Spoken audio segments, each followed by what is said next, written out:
اچھا، اب کچھ غذائیں ایسی ہیں جو نہ بچے عام طور پر کھاتے نظر آ رہے ہیں، نہ آپ لوگوں کے بڑوں کی ڈائٹ میں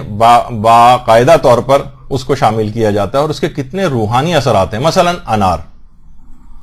وسائل الشیعہ میں باقاعدہ عبداللہ ابن سنان امام جعفر صادق علیہ الصلوۃ والسلام سے نقل کرتے ہیں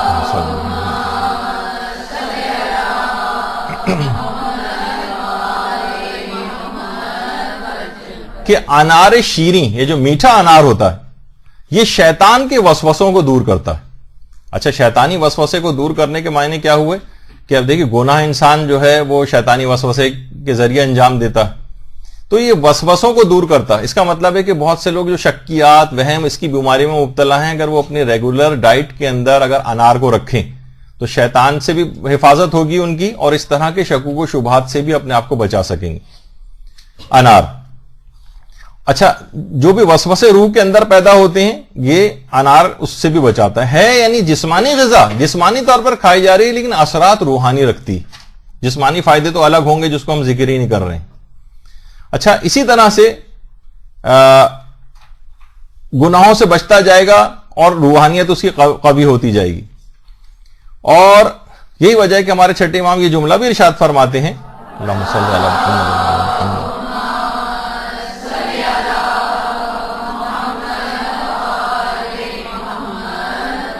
جو ایک انار کھاتا ہے 40 دن تک اس کا دل نورانی رہتا ہے، اور اگر 2 انار کھا لے تو 80 دنوں تک اس کا دل نورانی رہتا ہے۔ دل جب نورانی ہوگا تو وسوسہ شیطانی بھی نہیں آئیں گے، برے خیالات بھی نہیں آئیں گے، خواہشات نفسانی جو ہے وہ بھی مان پڑ جائے گی اس کی، تو عبادات کی طرف دل راغب ہوگا۔ تو اپنی ڈائٹ کے اندر طالب علموں کو بھی انار کو علی الخصوص اس کو شامل رکھنا چاہیے، اور یہی وجہ ہے کہ حضرت امیر المومنین علیہ الصلوۃ والسلام صلی اللہ علیہ وسلم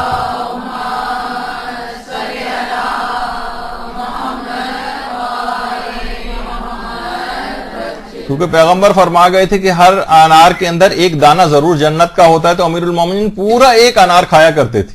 اور اس میں شیئر بھی نہیں کراتے تھے کسی کو، اس کے لیے الگ سے انتظام کر دیتے ہوں گے، لیکن کہتے تھے کہ کیونکہ ایک دانہ ضرور انار کا ہے، کون سا ہے یہ پتہ نہیں، تو اس وجہ سے انسان وہ جنتی دانہ کھا کر سوچیے اس کا دل کتنا نورانی ہوگا۔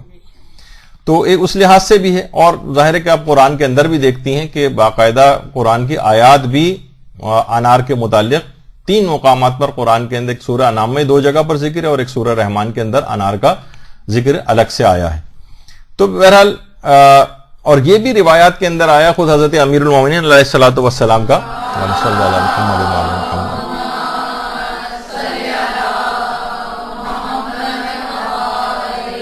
کہ بچوں کو انار کھلاؤ، کیونکہ بچے اس کو کھانے کے بعد جلد بولنے لگتے ہیں۔ تو جسمانی فائدہ بھی ایک ہے کہ چھوٹے بچوں کو جن کو بولنے کی ذرا بھی ڈیلے ہو رہا ہو، یا ان کو اس سے جلدی بولنے کی ان کے اندر صلاحیت پیدا ہو جاتی ہے۔ اور چھٹے امام اس پھل کو پھلوں میں سب سے بہترین پھل بھی قرار دیتے تھے،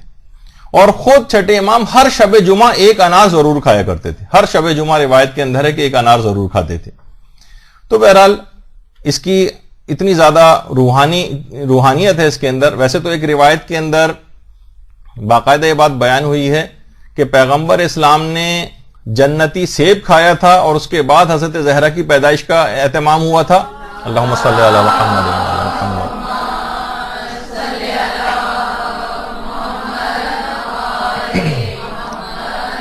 اور بعض جگہوں کے اوپر جنتی انار کا تذکرہ بھی۔ تو بہرحال خود بھی انسان اس کو کھائے، کیونکہ وسوسہ شیطانی سے بھی جو ہے یہ بچاتا ہے، اور پیغمبر یہ بات بھی فرماتے تھے کہ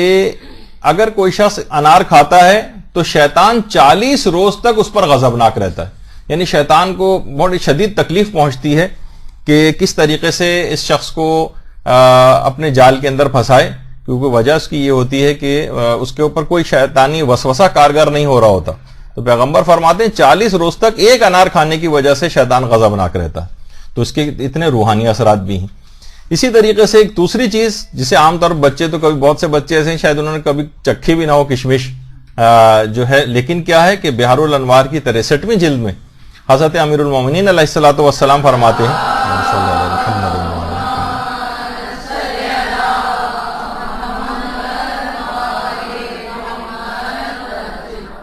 کہ کشمش انسان کے باطن کو پاکیزہ بناتی، باطن کو پاکیزہ، اس کا مطلب یہ ایک تو ظاہر ہے انسان کا جس کو جسم کہا جاتا ہے، اور ایک باطن ہے جس کو روح کہا جاتا ہے، یعنی روح کو پاک و پاکیزہ کرتی چلی جاتی ہے، یعنی خود اس کے روحانی اثرات بھی ہیں۔ تو بہت ساری چیزیں ایسی ہیں کہ جب بھی کچھ عملیات میں بھی ہے کہ کشمش کے دانوں پر فلاں دعا پڑھ کے کھائی جائے، تو خود اس غذا جو بتائی جاتی ہے ان کے اندر اس کے خود اپنے اثرات بھی ہیں، فقط دعا نہیں، ورنہ دعا تو کسی بھی چیز کے اوپر پڑھ کے کھائی جا سکتی، لیکن نہیں، کچھ میں خاص طور پر تذکرہ آیا کہ نہیں، اس میں کشمش کے دانوں کے اوپر مثلا پڑھ کر کھائی جائے تاکہ اس کے بھی روحانی اثرات ساتھ ساتھ رہیں۔ اس کے علاوہ ایک اور چیز ہے جو کہ بہت ہی زیادہ اس کی روایات کے اندر بھی بہت فوائد بیان ہوئے، لیکن لوگ پوچھتے ہی رہ جاتے ہیں یہ کیا چیز ہے، جس کو کہا جاتا ہے بہی یا بہ یا سفرجل جس کو کہا جاتا ہے، یا کوئنس انگلش میں اس کو کہا جاتا ہے۔ یہ اگر کسی جگہ مل جائے، کسی مارکیٹ میں باقاعدہ تلاش بسیار کے بعد بھی اگر مل جائے تو بہت غنیمت ہے کہ اتنی زیادہ اس کی تاکید بیان ہوئی ہے کہ ہمارے چھٹے امام جعفر صادق علیہ الصلوۃ والسلام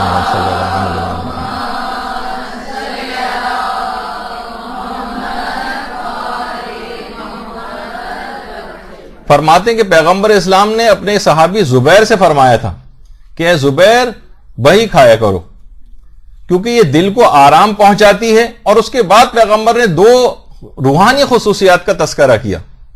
ایک تو جسمانی اعتبار سے دل کو آرام اور سکون پہنچانے والا پھل ہے، یہ کہا کہ زبیر بہی جو ہے وہ بخیل کو سخی بناتی ہے اور بزدل کو شجاع بناتی ہے۔ اس کا مطلب، اور یہ دونوں صفات جو ہیں سخاوت اور شجاعت یا شجاعت، یہ دونوں روحانی صفات ہیں، یہ دونوں بہترین روحانی اور نورانی صفات ہیں جو کہ پیدا ہوتی ہیں، یعنی کھا انسان پھل رہا ہے اور اس کے نتیجے میں اس کی روح قوی ہو رہی ہے، کشمش کھانے سے باطن صاف ہوا جا رہا ہے، شیطانی وسوسہ انار کھانے سے دور ہوا جا رہا ہے، اور انسان جب یہ تمام چیزیں اس کو حاصل ہوتی چلی جاتی ہیں تو اس کو مددگار ہوتی ہیں روحانیت کو قوی بنانے میں۔ تو روح کے اس کے پر اتنے اثرات ہیں، جب بھی بچوں کے سلسلے میں حاملہ جو مائیں ہیں ان کو خصوصیت کے ساتھ حکم ہے کہ وہ بہی ضرور کھائیں۔ تو عام طور پر جب اس کی معلومات ہوں گی، ویسے تو الٹی سیدھے کتنے سارے غذائیں اور یہ سب کچھ جو ہے وہ گھروں کے اندر کھائے جاتے ہیں، لیکن جو واقعتاً فائدہ پہنچانے والی چیزیں، جب یہ آیت اللہ بہجتی جملہ بڑا اچھا ارشاد فرماتے تھے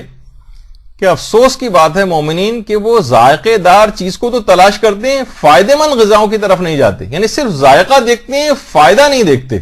کہ فائدہ کس کے اندر ہے۔ تو ان تمام چیزوں کو اپنی غذا ڈائٹ میں بچوں کو بھی استعمال کرانا چاہیے، اور کہ ان کے روح اور جسم دونوں اس سے طاقتور ہوں گے۔ تو اچھا، گناہوں کے مقابلے میں دیکھیے کہا جاتا ہے کہ انسان اس وقت گناہ کرتا ہے جب اس کی عقل کمزور ہوتی، جیسے جیسے عقل، کیونکہ خود گناہ کرنا بے عقلی یا کم عقلی کی دلیل ہے۔ مثلا کسی کو پتا ہے کہ اس کا لازمی نتیجہ مجھے اس نقصان کی صورت میں اٹھانا پڑے گا، پھر بھی اس کام کو کرے تو بے عقلی کا کام ہے یا نہیں؟ تو جو بھی شخص جتنا زیادہ گناہ گار ہوتا ہے وہ اتنا ہی زیادہ بے عقل ہوتا ہے۔ اب عقل کو کیسے بڑھائیں؟ تو روایات میں ایک چیز آئی ہے کہ وہ غذاؤں کے اندر اس کو شامل کرنا چاہیے جسے کہا جاتا ہے سرکہ۔ باقاعدہ وسائل الشیعہ کی ایک روایت ہے کہ سرکہ عقل کو قوی کرتا ہے، عقل کو قوی کرتا ہے۔ اچھا، عقل جتنی بھی اب قوی ہوگی اس کی روح قوی ہوگی، روح جتنی قوی ہوگی گناہ کم ہوں گے۔ تو خود یہ غذاؤں کے اندر اب دیکھیے بہت ساری چیزوں کا ٹیسٹ بھی تو ڈیولپ کرنا پڑتا ہے نا۔ وہ پیزا اور برگر کھانے والے بچے، ان کو ایک دم سے سرکہ اور سفرجل اور ان چیزوں کے اوپر کیسے آپ لے کر جائیں گے؟ تو بہت ساری چیزیں ایسی ہیں کہ آپ کو غذاؤں میں ملا کر دینی پڑیں گی۔ بہت سے بچے بظاہر اس کے سامنے لا کر وہ ناشپاتی نما بہی آپ رکھیں گے، کبھی نہیں کھائے گا، تو وہ آپ فروٹ چاٹ کے اندر کاٹ کے اس کو جو ہے وہ ڈال دیجئے، جس طریقے سے امرود یا سب چیزیں پڑی ہوتی ہیں، کسی طریقے سے تو اندر ان کے جسموں کے اندر جائے، خود آپ بھی کھانے کا ٹیسٹ ڈیولپ کریں اور بچوں کو بھی ٹیسٹ ڈیولپ کروائیں۔ بہت سی چیزیں ایسی ہوتی ہیں جو بظاہر شاید شروع میں، اول تو یہ سب ذائقے دار چیزیں ہیں، لیکن شروع میں ہو سکتا ہے کسی کو پسند نہیں آ رہی ہوں، تو اس کو ٹیسٹ آہستہ آہستہ آہستہ کر کے ڈیولپ کروانا پڑے گا۔ اچھا، اس کے علاوہ کچھ تو پھل ایسے ہیں جیسے یہ خربوزہ، باقاعدہ بحر الانوار کی جو 59ویں جلد ہے اس میں پیغمبر اسلام کی ایک روایت ہے،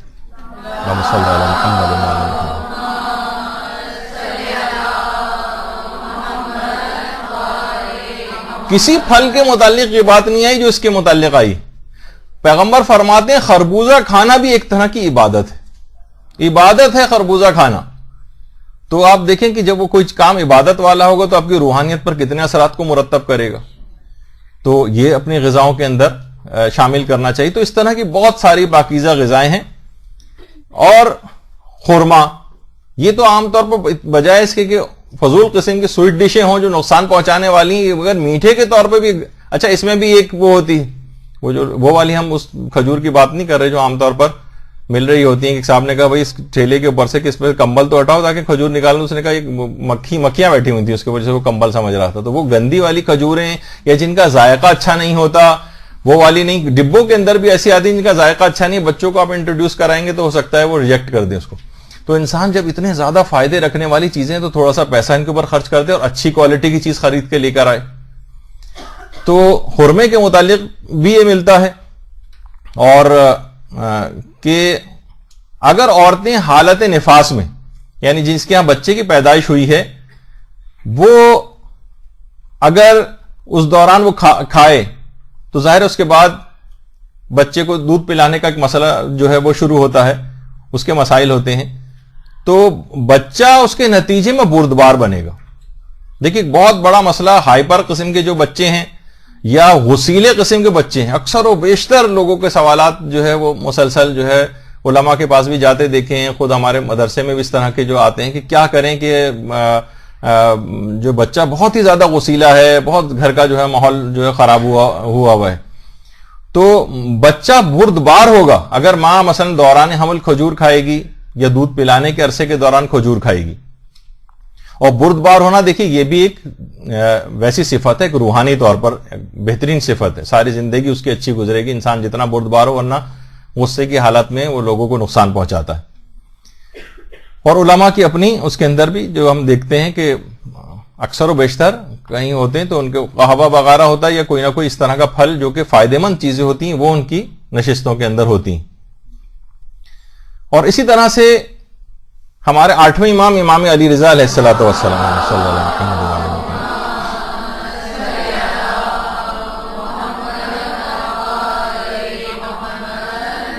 وہ بھی فرماتے ہیں کہ جو زیتون ہے, اولیوز, ان کا یہ کہ غصے کو ٹھنڈا کرتا. اب بہت سی چیزیں آپ کے دماغ میں آ رہی ہوں گی, بھائی عرب تو بہت زیادہ اولیوز کھاتے ہیں تو بہت ہی غصیلے اور چڑچڑے اور بدمزاج نظر آتے ہیں. وہ تو کوئی ایک ویسا ایک فالٹ سمجھیے جو ایک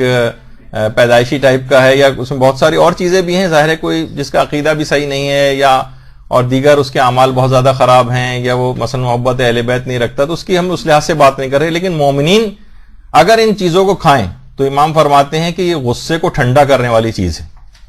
لیکن کیا ہے کہ وہی ٹیسٹ ڈیولپ نہیں. اگر کوئی مثلا اگر کوئی کھائے گا بھی تو یہاں عام طور کسی بچے کو کھلائیں وہ تھوک دے گا مثلا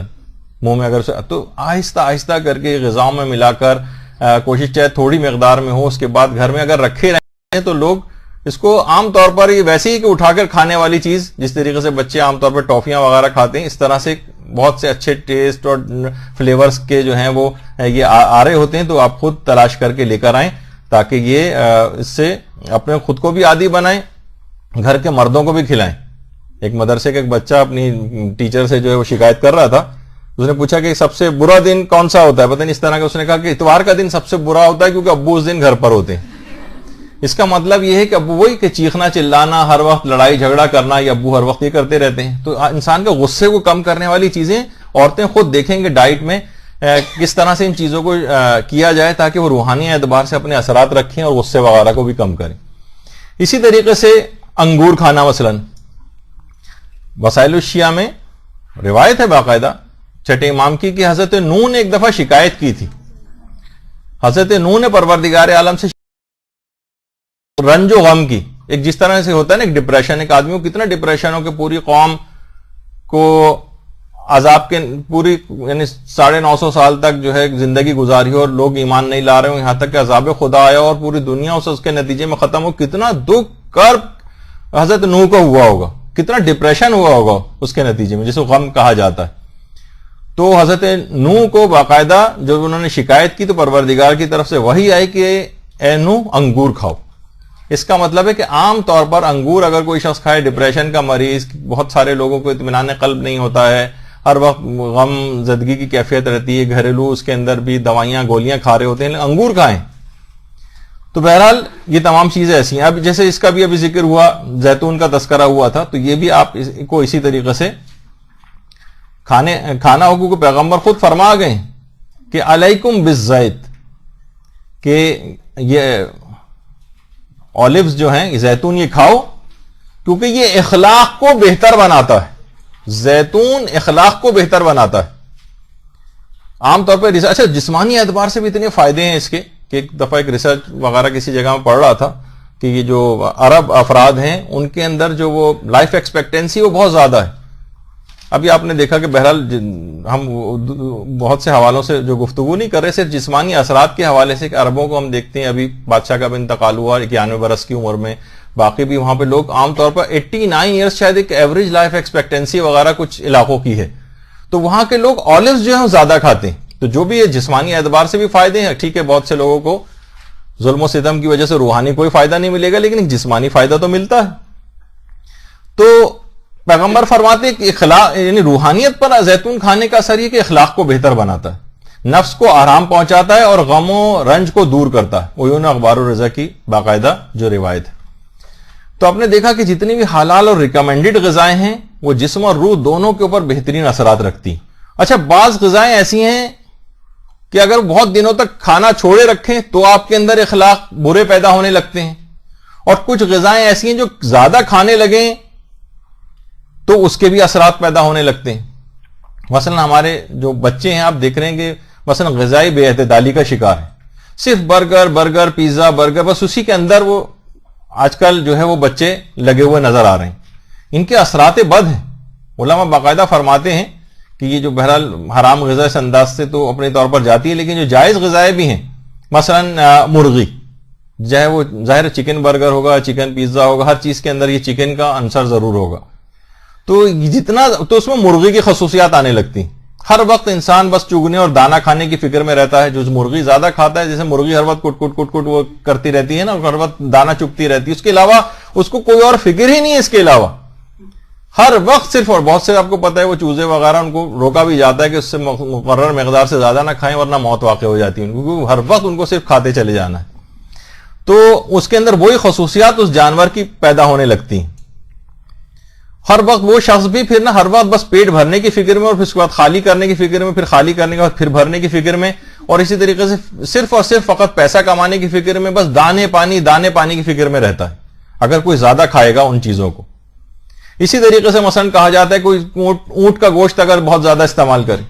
تو اونٹ کے ایک تو یہ ہے کہ آپ کو پتا ہے کہ بہرحال اونٹ ایک کینا پرور جانور کے طور پر, تو کینا کا مرض اس کے اندر بہت زیادہ کھاتا چلا جا رہا ہے. جب یہ روایت میں بھی یہ بات آئی کہ اپنے پیٹ کو جانوروں کو قبرستان نہ بناؤ. اچھا بہت سارے ایسی ہیں کہ ہماری میڈیکل سائنس میں بھی اگر کوئی شخص بہت زیادہ گوشت کھاتا ہو, یعنی واقعتاً بہت زیادہ کھانا, ایک تو ہوتا ہے ایک آدھ بوٹی کا بھی اس طرح سے ڈال کے کھا لی, لیکن ایک ہوتا ہے لوگ کھاتے چلے جا رہے ہیں بہت زیادہ ہر وقت کا گوشت کھانا.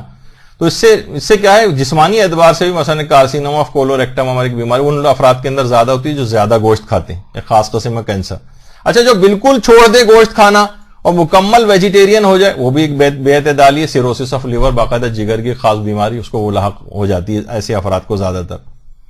اور روایت میں اگر کوئی شخص گوشت بالکل کھانا ترک کر دے, بہت سی روایت میں تو یہ بات بھی آئی ہے کہ 40 روز تک اگر اس نے گوشت کھانا ترک کیے رکھا تو اس میں ناپسندیدہ اخلاق پیدا ہو جاتے ہیں. امیر المومنین علیہ الصلوۃ والسلام فرماتے ہیں.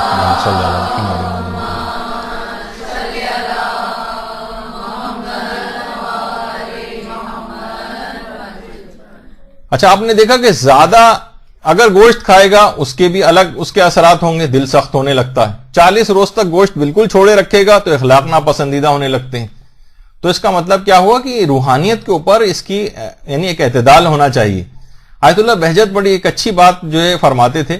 وہ فرماتے تھے ہمارے ساتھ ایک بہت بڑا مسئلہ یہ بھی ہے کہ ہم نا غذاؤں میں تنوع نہیں رکھتے, ورسٹیلٹی بہت ڈفرینٹ قسم کی, حتیٰ کہ مثلا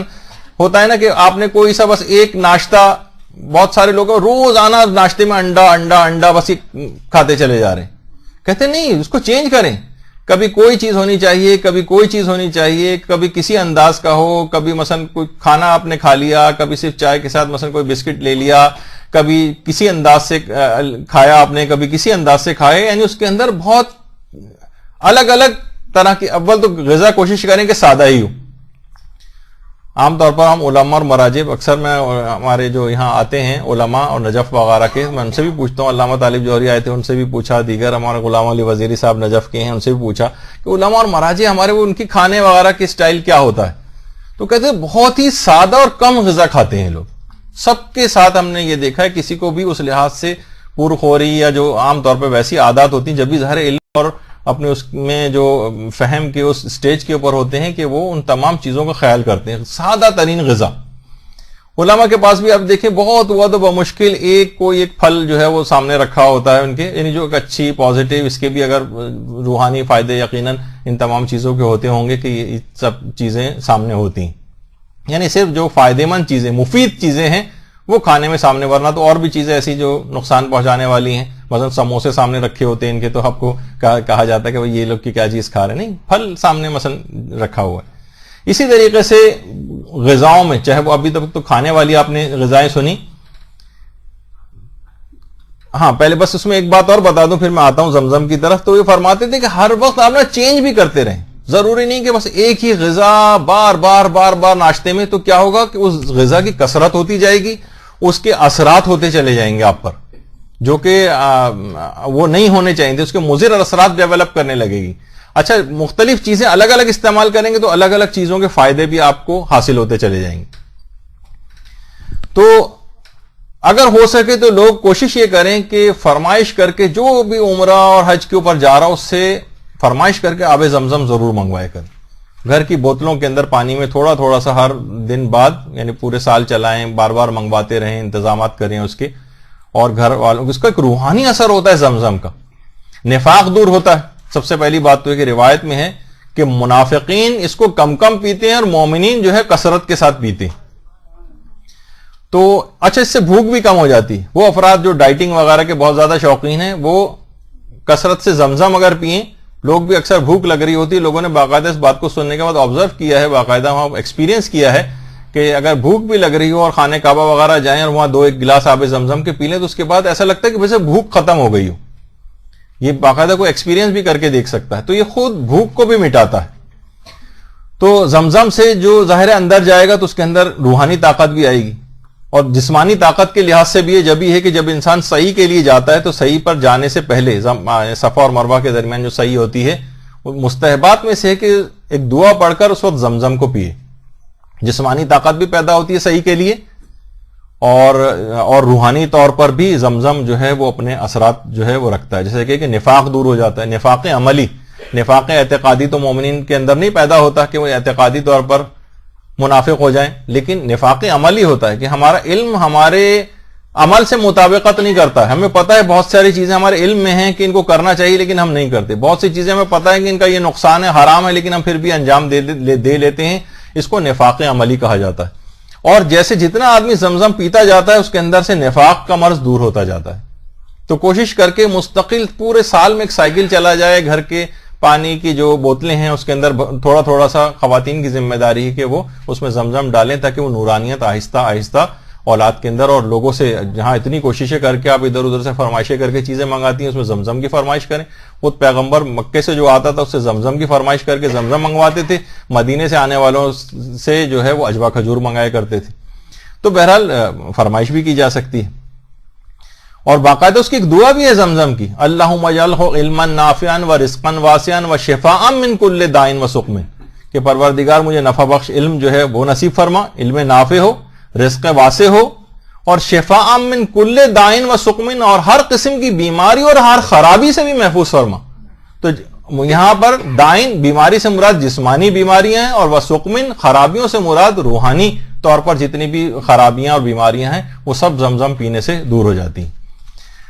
تو اور ہر غم سے بھی, یعنی ڈپریشن وغیرہ کے مرض سے بھی امان ملتی ہے. یعنی باقاعدہ یہ ہر غم سے نجات دینے والا جو ہے پانی شمار کیا گیا. اور زمزم ایسا باقاعدہ پوری کتاب بھی جرائے زمزم عرفان کے نام سے آیت اللہ بہجت کے حالات پر ایک کتاب زمزم عرفان کے نام سے بھی لکھی گئی ہے, آغا علی شاہری نے لکھی ہے. اور زمزم ایسا یعنی لفظ ہے کہ زمزم احکام, اور اس کے نام سے بہت سی ویب سائٹس اور احکامات وغیرہ کی جو ہیں وہ بھی اس پہ ڈالی گئی. جب یہ کہا جاتا ہے کہ جو بچے کا تہنیک کا مسئلہ ہے، بچے کا گلا اٹھانا پیدائش کے بعد، جسے پہلی غذا جو گٹھی پلائی جاتی ہے اس کو گلا اٹھانا جس کو کہا جاتا ہے، تو اس کے اندر بھی مستحب ہے کہ اس کا پہلے سے انتظام کر کے رکھنا چاہیے کہ یا تو اصلی تربت امام مظلوم کی جو مٹی ہے وہ اس بچے کو جو ہے وہ اس کے منہ میں جو ہے وہ پہنچائی جائے، یا اس کے چند ایک ذرات یا اس طرح سے، یا مائع فرات. اچھا یہ والا فرات کا پانی، اس میں تو لوگ یہ لے کر آتے ہیں پینے، اس کو تو ہرگز، بلکہ ہمارے استاد محترم تو فرماتے ہیں اس کے اندر پاؤں بھی اندر نہ ڈالیں اس فرات کے پانی میں. انڈسٹریل ویسٹ جتنا بھی ہے اس کے اندر ملایا ہوتا ہے، انتہائی مضر صحت ہے. لیکن اس کو ڈی سیلینیشن پلانٹ ایک لگا ہوا، یہی فرات کا پانی وہاں کربلا میں تقریباً ہر ہوٹل کے جو عام نلکوں سے بھی جو پانی آتا ہے وہ فرات کا پانی ہوتا ہے. تو وہاں سے آپ پانی بھر کر لے آئیں جو صاف ستھرا کیا ہوا پانی ہے. اس والے پانی کو کسی کو لا کر نہ پلائیں، نہ خود پئیں، کیونکہ اس کے اندر بہت سارے اس طرح کے فضلات وغیرہ جو انڈسٹریز کے ہیں وہ بھی اس کے اندر ملے ہوئے ہیں جو آپ کی صحت کے لیے نقصان دہ ہیں. لیکن یہ کہا گیا ہے کہ یا تو تربت حسین سے اس کی تہنیک کی جائے، اس کا گلا اٹھایا جائے جو گٹھی جو پہلی خوراک اس کے اندر جاتی ہے، یا فرات کا پانی. دیکھیے کھانے پینے کی چیزیں ہیں نا، لیکن ان کے روحانی فائدے. ہمارے پانچویں امام محمد باقر علیہ الصلوۃ والسلام فرماتے ہیں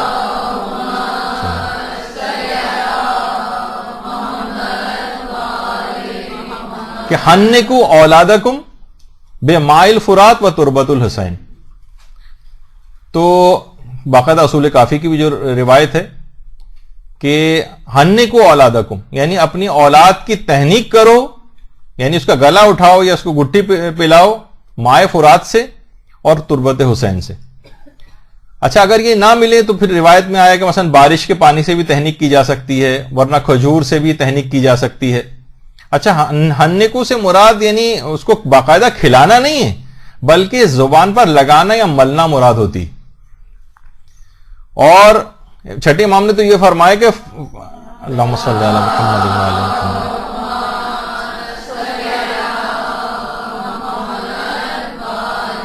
کہ ہر قسم کی امان بچے کو مل جاتی، ہر قسم کی برائی سے امان مل جائے گی، ہر قسم کی شر سے اس کو امان مل جائے گی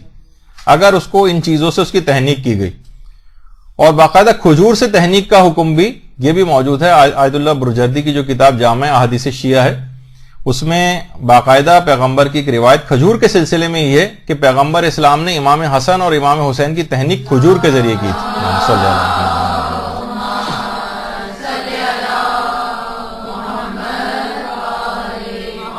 اور جو ہماری ایک اور کتاب ہے جواہر الکلام، اس کے اندر باقاعدہ جو روایت ہے کہ ہمارے 8ویں امام کی کہ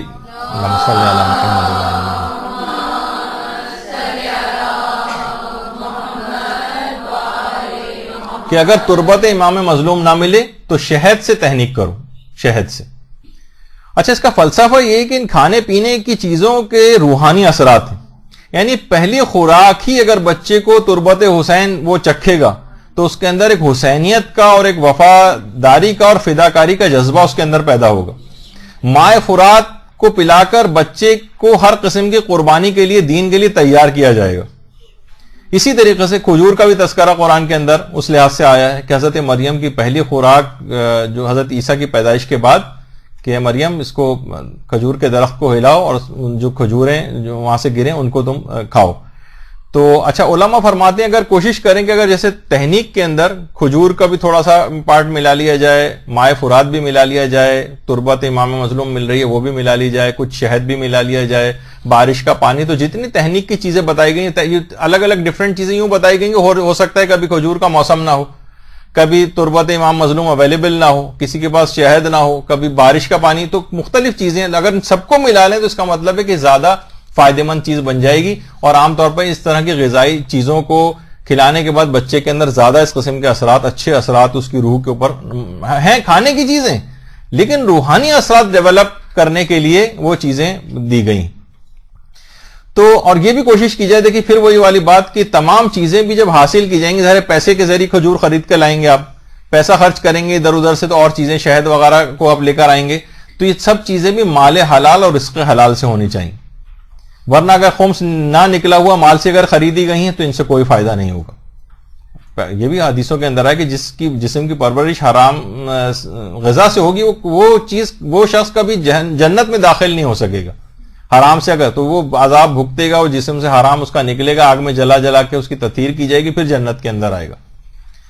اور پیغمبر نے اپنے ایک صحابی سعد کو تو یہ کہا تھا کہ اے سعد, اگر تم کھاؤ تو ہمیشہ حلال چیز کھانا, اگر تم نے فقط حلال چیزیں کھائیں تو تم مستجاب الدعوات ہو جاؤ گے, تمہاری ساری دعائیں قبول ہونے لگیں گی. تو لوگوں کو بھی چاہیے کہ ایسے پیشے اختیار کریں کہ جس میں حرام نہ ہو. افسوسناک صورتحال ہم اس وقت دیکھتے ہیں کہ جب لوگ ساری زندگی حلال کماتے ہیں اور جب ریٹائرمنٹ ہوتی ہے اور ساری زندگی کی جمع پونجی وہ پھر فکس ڈپازٹ میں سودی حکومتی سودی اسکیموں کے اندر لگا کر وہاں سے جو 50% جو ان کو غریب کو دینا ہوتا ہے وہ بھی نہیں دیتے. پوری زندگی حلال کمایا اور اس کے بعد آخر میں اس کو حرام جگہ کے اوپر انویسٹ کر کے یا اس کے اندر غریب کا حق نہ نکال کے اس پورے مال کو حرام کر لیا, اور پوری زندگی کی ایک لحاظ سے محنت کی جو ایمانداری سے اور حلال غذا کھائے تھے اس کو آخر میں اس کے اثر کو برباد کر لیا. ان کی حالت زار کو دیکھ کر زیادہ افسوس ہوتا ہے. تو کوشش کریں کہ لوگوں کو بتائیں کہ یہ سب چیزیں ایسی ہیں کہ اپنے اندر اس مال حرام وغیرہ کو نہ جانے دیں, ورنہ پھر نافرمانیاں اور جو یہ اپنی اولاد کی دیکھنے میں آتی ہیں اور سب کچھ, یہ ان سے ان کو بچایا جا سکے. تو اسی طریقے سے دیکھیے, خالی یہی نہیں کہ حلال غذا بھی اگر زیادہ کھائی جانے لگے اس تک کے روحانی اثرات ہوتے ہیں. پرخوری کی جب اس حد تک مذمت آئی ہے, اس حد تک اس کے نقصانات آئیں, بہت زیادہ انسان اگر کھانا کھانے کا پرخوری کا پیٹ بھرے ہوئے پیٹ پہ کھانے کا عادی ہو جائے, سب سے پہلے تو ایک تو یہ کہ اس کا عبادات میں دل نہیں لگتا ہے, شیطان بہت خوش ہوتا ہے, نماز شب سے چیز مانے ہو جاتی ہے, فجر کے لیے اٹھنا مشکل ہو جاتا ہے. تو یہ سب روحانی اثرات. بلکہ روایت کے اندر تو یہ جملہ بھی ہے کہ پروردگار عالم کو سب سے زیادہ مکروہ ترین اور قابل نفرت بھرے ہوا پیٹ ہے. روایت کے اندر یہ بھی آیا, یعنی جو ہر وقت لوگ کہتے ہیں بھائی ہم تو پیٹ بھر کر کھانا کھاتے ہیں, پہلے پیٹ بھر لیتے ہیں پھر کھانا کھاتے ہیں, تو اس حد تک عادی ہو گئے ہیں بہت زیادہ پرخوری کرنے کے. اچھا دیکھیے, کیا کھانا ہے, بہت زیادہ اگر انسان کھانا کھانے کا عادی ہو جائے, یہ بھی آپ کو دیکھنا ہے کیا کھانا ہے, کتنا کھانا ہے, کیسا کھانا ہے, اسلام کے آداب کیا ہیں اس سلسلے میں. بچوں کو باقاعدہ یہاں پر مدرسے میں اس کے وہ بھی بنائے گئے ہیں, ویب سائٹ کے اوپر بھی ہم نے اپنے فیس بک کے اکاؤنٹ پہ بھی ڈالا ہے. کھانا کھانے کے آداب جو ہے وہ اس کے اندر دیکھا جا سکتا ہے کہ جب تک مثلا بھوک نہ لگے آپ کھانا نہ کھائیں, جب تک پیاس نہ لگے آپ جو ہے وہ پانی نہ پئیں, جو اسلام کا اصول ہے. تو واقعی یہی وجہ ہے کہ آپ نے دیکھا ہوگا افطار کے وقت کیوں آپ اتنا زیادہ, مومن کو یعنی سب سے زیادہ جو خوشی حاصل ہوتی ہے 2-3 موقع روایت میں بتائے گئے ہیں, اس میں ایک ہے وقت افطار خوشی. پورے دن کی شدید پیاس کے بعد جب وہ پانی پیتا ہے تو واقعی شکر خدا دل اس کا خوش ہوتا ہے. پورے دن کی بھوک کے بعد جب وہ کوئی چیز کھاتا ہے تو واقعی اس کو لذیذ محسوس ہوتی ہے. تو یہ تمام چیزیں ایسی ہیں کہ ہم نے خود ہی کھانا میں اس وجہ سے ہمیں لذتیں بھی اتنی ویسی نہیں رہیں کہ ہم بہت زیادہ اس کو استعمال کرنے لگے. حتیٰ کہ آیت اللہ بہجت تو کہتے تھے کہ عرفانیات کے جو طالب علم ہیں کہتے تھے کہ زیادہ پانی پینے سے بھی روحانیت کم ہوتی. ٹھیک ہے, میڈیکل سائنس آپ کو کہہ رہی ہوگی کہ بہت دن میں اتنے زیادہ پانی پینا چاہیے, لیکن بہرحال وہ کہتے تھے کہ روحانیت کے جو علم عرفانیت سیکھنے کے لیے ان کے پاس طالب علم آتے تھے تو پانی کم پینے کی تاکید کرتے تھے ان کو. اچھا, پھر وہ آیت اللہ بہجت باقاعدہ افسوس کرتے تھے کہ افسوس ہے کہ ہم لوگوں کے علم کے اندر ایک بے برکتی ہو گئی ہے, پہلے کی طرح کے علمی مقامات کو حاصل نہیں کر پا رہے ہیں لوگ. عمل میں بے برکتی ہو گئی, پہلے کی طرح کے لوگوں کے عمل ایسے نہیں ہیں. عمروں میں بے برکتی ہونے لگی ہے, جلد اموات ہونے لگی ہیں. فکری انحراف کی سب سے بڑی وجہ کہتے تھے کہ جو فکری انحراف ہے اس کی ایک بڑی وجہ غذاؤں کی بے اعتدالی. آیت اللہ بہجت فرماتے تھے مال حرام, مال مشکوک, تو وہ یہ فرماتے تھے کہ لوگ لذیذ غذاؤں کی تلاش میں تو جاتے ہیں لیکن مفید غذاؤں کی تلاش میں نہیں جاتے. تو بس ذائقہ اچھا لگے چاہے وہ مضر صحت ہو. آیت اللہ بہجت یہ بھی انہوں نے بڑی اچھی بات ایک لکھی کہ نجف کے ایک معمر ترین, یہ تو خیر میں اس لحاظ سے کہ آپ کو دماغ میں رہے, ہر ایک کی آپ دیکھیں 100 سال 90 سال 95 سال اس میں علمی بہار کے اوپر ہوتے ہیں, درس خارج وغیرہ دے رہے ہوتے ہیں, اور کتنی ان کی عمریں, لیکن کوئی جسمانی طور پر کوئی بیماری نہیں ہوتی. اور آیت اللہ وحید خراسانی 90 سال سے بھی متجاوز ہیں. آپ دیکھیں قریب کی نگاہ بھی خراب نہیں ہے, اور دور کی نگاہ البتہ کہ اس کے لیے چشمہ لگا دیں, قریب کی نگاہ آپ دیکھیں کہ وہ پڑھ رہے ہیں بغیر اس کے جو ہے قرآن مجید. تو آیت اللہ بہجت فرماتے ہیں کہ 100 سال سے زائد عمر کے ایک نجف میں ایک بزرگ تھے, وہ کہہ رہے ہیں انہوں نے پوری 100 سال کی عمر گزار دی تھی لیکن آج تک کبھی بھی نہ کوئی دوا استعمال کی تھی نہ کسی طبیب اور ڈاکٹر کے پاس گئے تھے. تو ان سے پوچھا گیا باقاعدہ کہ آپ 100 سال آگا آپ نے عمر گزار دی ہے اور آپ پھر بھی کسی طبیب اور ڈاکٹر اور کسی دوا کو آپ نے آج تک استعمال نہیں کیا، کیا اقدامات آپ نے ایسے کیے ہیں، کیا آپ بیمار کبھی نہیں پڑے؟ تو انہوں نے بڑا عجیب اچھا جملہ کہا یہ فقط میں نے تابع شریعت ہو کر غذا کھائی، کمن و کیفن، یعنی کتنی کھانی ہے اور کون سی کھانی ہے اور کب کھانی ہے، ان سب میں میں نے دستورات شرعی کا خیال کیا ہے، مستحبات مکروہات کا خیال کیا ہے، کب کھانا ہے، کتنا کھانا ہے، کون سی چیز کھانی ہے، کون سی چیز نہیں کھانی ہے، لہذا کبھی بیمار ہونے یا طبیب کی طرف مراجعہ کرنے کی ضرورت ہی پیش نہیں آئی۔ یعنی واقعی اگر آپ کھانے پینے، جب بھی توضیح المسائل کے اندر باقاعدہ کھانے پینے کے مستحبات و مکروہات اور کھانے پینے کے آداب یا کھانے پینے کے آداب کے عنوان سے ہر توضیح المسائل کے اندر ایک سیکشن، وہ اس وجہ سے کہ دیکھا جائے تو اس کی کوئی ضرورت نہیں تھی، عام سی نارمل سی بات ہے، اس کو نہیں بھی ہوتا، اہم باتیں بیان کی جاتی ہیں، لیکن توضیح المسائل میں الگ سے چیز شامل کی گئی جسے آپ جا کر پڑھیے گا، آج تو میرے پاس وقت نہیں ہے اس کو پڑھوں۔ تو اس لحاظ سے دیکھیں ان تمام حلال غذاؤں کا بھی اتنا زیادہ فائدے ہیں کھانے کے، اور حرام غذاؤں کے کتنے زیادہ آپ نے نقصانات سنے۔ بہت ساری ایسی چیزیں بھی ہیں، جیسے یہ دالوں کے متعلق کہا جاتا ہے، روایت کے اندر جملہ بھی آیا کہ اے علی، یعنی مسور کی دال کے لیے بھی ہے اور ایسے عام دالوں کے لیے بھی ہے کہ یہ بابرکت اور مقدس غذا ہے دال، بابرکت اور مقدس غذا ہے، دل کو نرم کرتی ہے دالیں، اور روایت میں ہے کہ آنکھوں سے اشک کو، یعنی جب دل نرم ہوتا ہے تو آنکھوں سے اشک جاری ہوتا ہے، اور یہ انبیاء کی غذا ہے دال، انبیاء کی۔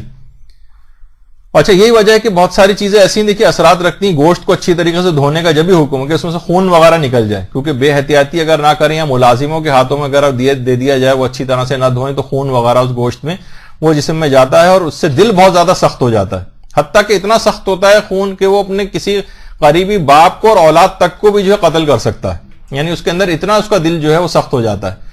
تو مال حرام کے لحاظ سے بھی اس کے اندر بھی اسی طرح کی صلاحیت پیدا ہو جاتی ہے کہ دل سخت ہونے لگتا ہے۔ برحمتك يا أرحم الراحمين وصلى الله على محمد وآله الطاهرين۔